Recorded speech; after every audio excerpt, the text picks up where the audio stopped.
ধর্ম রক্ষান্তি, অর্থাৎ ধর্মকে যে রক্ষা করবে ধর্ম তাকে রক্ষা করবে। অর্থাৎ শরীরের মধ্যে যা আছে ব্রাহ্মণ, ক্ষত্রিয়, বৈশ্য, শূদ্র।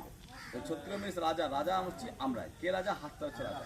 হাতের ব্যায়াম দেখাচ্ছে 1 মিনিটে। কেমন করবেন? হাতটা সোজা করবেন, করুন সকলে, আঙুলটা খোলা। দেখা হচ্ছে রাজার ব্যায়াম কেমন করবেন? সহজভাবে, সুন্দর করে, হালকা হালকা করে, কোল কোল করে ঘোরাবেন। ঠিক আছে? বুড়ো আঙুলটা ঢুকিয়ে 4টা আঙুলকে ব্যায়াম করবেন সুন্দর করে।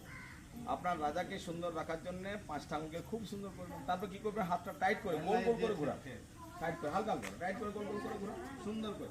এইভাবে সুন্দর করে ঘোরান, সুন্দর করে। হ্যাঁ, সুন্দর হয়ে গেল। তারপরে উল্টো দিকে ঘুরিয়ে দিন, উল্টো দিকে। এই এতটা হয়ে গেল। তারপরে রাজাকে আরো সুস্থতা করার জন্য হাতটাকে ফোল্ড করুন, এই সামনে, ভিতরে আর সামনে। শ্বাস নিয়ে ভিতরে, সামনে, ভিতরে, সামনে। কতক্ষণ করবেন? যতক্ষণ না চলছে। হাতটা যত সোজা করবেন তত আপনার রাজত্ব বাড়বে। এনাবাকে করলে রাজত্ব ঘটবে। আর রাজত্বকে ঠিক রাখার জন্য এই অবস্থা করবেন, তাহলে উঠে চলে আসে। উঠে আসার পর সাইড দিয়ে এভাবে গোল গোল করে ঘোরান, এভাবে হালকা হালকা সোজা করুন, সোজা উপর ওঠান। হ্যাঁ, নিজের রাজত্বকে আয়ত্তে আনুন।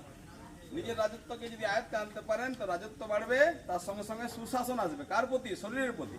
আমরা শরীরের প্রতি সুশাসন করব। যেমন আমরা পলিটিক্সটা বুঝি, প্রথমে স্বয়ংয়ের পলিটিক্স করুন, স্বয়ংকে শুদ্ধ করুন, তখন সমাজ, দেশ, বিশ্বের কল্যাণ করতে পারবেন। করলেন, এরপর সবাইকে জুড়ে দিন মোদিজির মতো, সারা বিশ্বে একসাথে। তাহলে আপনার শরীরটাকে একসাথে করে দিন, গোল গোল করে ঘুরান সামনের দিকে 5 বার। তাহলে উত্তর মেরুর সমস্ত দেশ একদিকে হয়ে যাবে। আর কুমেরুর দিকে উল্টা সাইডে ঘোরান, খুব সুন্দর করে ঘুরছি।